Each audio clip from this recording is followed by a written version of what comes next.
Hello. तो कैसे हैं आप सभी। तो आज का जो हमारा टॉपिक है वो है हमारा थियोडोलाइट सर्विंग के ऊपर। तो थियोडोलाइट सर्विंग में जैसा कि हमने पिछली बार भी देखा था काफ़ी सारे टॉपिक हैं, तो एक ही वीडियो में कवर करना थोड़ा मुश्किल है। तो आज का जो हम टॉपिक कवर करेंगे वो होगा हमारा एडजस्टमेंट में। तो पहले हम देखते हैं कि एडजस्टमेंट क्या होते हैं, कितने टाइप के होते हैं। तो एडजस्टमेंट जैसे कि आप डेफिनेशन में पढ़ पा रहे हो कि adjustment are set of operation which are perform on theodolite to make it ready to take observations. तो जैसा कि आप डेफिनेशन पढ़ के समझ गए होंगे कि कुछ ये एडजस्टमेंट है जिस जो भी उससे रीडिंग लेने से पहले कुछ करनी होती है, कुछ टेम्पररी होती है, कुछ परमानेंट होती है। तो थियोडोलाइट में जो एडजस्टमेंट है वो दो प्रकार की होती है। मोस्टली एग्जाम में जो आता है वो हमारा टेम्पररी एडजस्टमेंट ही आता है, परमानेंट एडजस्टमेंट नहीं आता है। तो हम आगे देखेंगे कि इन दोनों में क्या अंतर है और टेम्पररी एडजस्टमेंट में क्या भाग आता है, परमानेंट एडजस्टमेंट में क्या आता है। अब अगर जो हम देखें कि टेम्परेरी एडजस्टमेंट और परमानेंट एडजस्टमेंट में जो टाइप देखें तो नॉर्मली टेम्परेरी एडजस्टमेंट में सिर्फ चार ही हैं। First one is the second, second one is the centring, third one is the levelling and fourth one is the focusing. लेकिन अगर जो हम परमानेंट एडजस्टमेंट की बात करें तो इसमें टेम्परेरी एडजस्टमेंट से थोड़ा ज़्यादा है। जैसे adjustment of horizontal plate, collimation adjustment, horizontal axis adjustment, telescope level adjustment, vertical circle adjustment etcetera. अब हम जो पहले बात करेंगे ना वो करेंगे टेम्परेरी एडजस्टमेंट, क्योंकि टेम्परेरी एडजस्टमेंट और परमानेंट एडजस्टमेंट में एक ही अंतर है कि टेम्परेरी एडजस्टमेंट जब भी हम इंस्ट्रूमेंट यूज़ करेंगे हमको टेम्परेरी एडजस्टमेंट करना होगा, नहीं तो उसके बिना हम रीडिंग ले नहीं सकते। तो हम क्या है पहले टेम्परेरी एडजस्टमेंट की बात करेंगे और उसके बाद हम चलेंगे अपने परमानेंट एडजस्टमेंट की तरफ। तो जैसा कि थोरोलाइट सर्विंग में टेम्परेरी एडजस्टमेंट में पहला आता है सेटिंग। तो सेटिंग क्या है, तो वो सेटिंग क्या है, ये सबसे पहला भाग है। इसमें हम क्या करते हैं कि सिर्फ जो ट्राइपॉड स्टैंड है उसको ग्राउंड पे इस तरह से लगाना है कि उसका टॉप सरफेस ऑलमोस्ट लेवल रहे और उस पर थोरोलाइट हमको लगाना है बस। और इसमें कुछ नहीं है कि इंस्ट्रूमेंट को ट्राइपॉड के बेस प्लेट पे प्लेस करना है और उसको स्क्रू टाइट करके उसको सिर्फ लगाना है। इसमें दो तीन चीज़ों का ध्यान रखना चाहिए कि जैसे कि जो ट्राइपॉड के लेग हों वो तीनों लगभग सेम एंगल पे हों, ऑलमोस्ट कोई अनइवन ना हो, ग्राउंड के अंदर जो उनका पिन पॉइंट है आखिरी वाला एज वो ग्राउंड में अच्छी तरह पुश हो। ठीक है, तो पहला हमारा सेटिंग है, सेटिंग में मात्र इतना ही है। अब जो हम बात करें दूसरे पॉइंट का तो दूसरा पॉइंट होता है हमारा सेंटरिंग।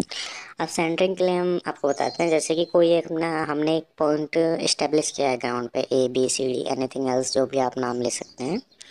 जिस स्क्रू की मैं पहले वाले में बात कर रहा था सेटिंग में वो ये स्क्रू है। ठीक है, इसको हम कसते हैं उसके बॉटम में थोड़ा राइट पे तो टाइट करने के लिए। ठीक है, तो सेंटरिंग क्या है, हम किसी भी एक पॉइंट को लेते हैं, उस पॉइंट से स्टार्टिंग करते हैं हम रीडिंग के लिए। तो इंस्ट्रूमेंट को हम किसी एक स्टेशन पॉइंट पे स्टेब्लिश करेंगे तो प्रॉपर उसी पॉइंट पे हमारा मार्क है इंस्ट्रूमेंट या नहीं है, उसके लिए हम क्या करते हैं, ये जो बॉटम वाला आपको स्क्रू दिखा ना जहाँ से हमने सेटिंग किया है उसको थियोडोलाइट पे, थियोडोलाइट को ट्राइपॉड पे लगाया है, उसी के नीचे हम एक प्लम बॉब लगाते हैं। उस प्लम बॉब को उसी मार्किंग पे ले जाते हैं, उसी प्रोसेस को कहते हैं हम सेंटरिंग। अब अगर जो हम बात करें लेवलिंग की, तो क्या है जब हम ट्राइपॉड के लेग तीनों ओपन करते हैं और उसको ग्राउंड में फर्मली लगाते हैं तो एक रफली लेवल हम कर लेते हैं बाय आइज। उसके बाद जैसा कि हम पहले बात किए थे जब थियोडोलाइट के पार्ट्स के बारे में, ये थे कि जो थियोडोलाइट उसमें बबल ट्यूब होते हैं और लोअर स्क्रू होते हैं या फिर लेवलिंग स्क्रू जिनको कहते हैं। तो उससे हम क्या करते हैं, बबल को एकदम सेंटर में लाते हैं जिससे जो हमारा इंस्ट्रूमेंट है वो परफेक्ट लेवल में आ जाए, कोई अनइवन ना रहे। तो इसी प्रोसेस को हम कहते हैं लेवलिंग। अब जो हम बात करें थियोडोलाइट की नेक्स्ट सेटिंग के बारे में जो कि हमारा फोकसिंग, तो फोकसिंग क्या होता है, ये मेन जो पार्ट है रिलेटेड है हमारे टेलीस्कोप से। जैसे कि हम जानते हैं कि टेलीस्कोप में दो पीस होते हैं, एक होता है ऑब्जेक्टिव पीस, दूसरा होता है आई पीस। तो इसमें दो प्रकार का फोकस होता है। पहला होता है कि जो हम रीडिंग बन रहे हैं उसके लिए हमारे पास हेयर होते हैं जिसके थ्रू हम पता करते हैं कि अपर हेयर, मिडल हेयर है, बॉटम हेयर, तीन हेयर होते हैं जैसे कि आपको फिगर में दिख रहा होगा राउंड वाले सर्कल के अंदर। तो पहला फोकसिंग तो हमें इसलिए होता है कि जो हमारे हेयर है वो विजिबल रहे। तो इसको कैसे करते हैं, इसके लिए बहुत सिंपल प्रोसेस है कि हम एक वाइट पेपर लेते हैं और उसको हम थियोडोलाइट ऑटो लेवल के सामने रखते हैं और आईपीस के स्क्रू को अप या डाउन या रोटेट करके उसको फोकस करते हैं जब तक हमें तीनों हेयर विजिबल हो जाए। और जो दूसरा फोकस होता है वो होता है हमारा ऑब्जेक्ट की तरफ, यानी कि जिसकी हमें रीडिंग लेनी है, जो कि है हमारे मैट्रिक स्टाफ।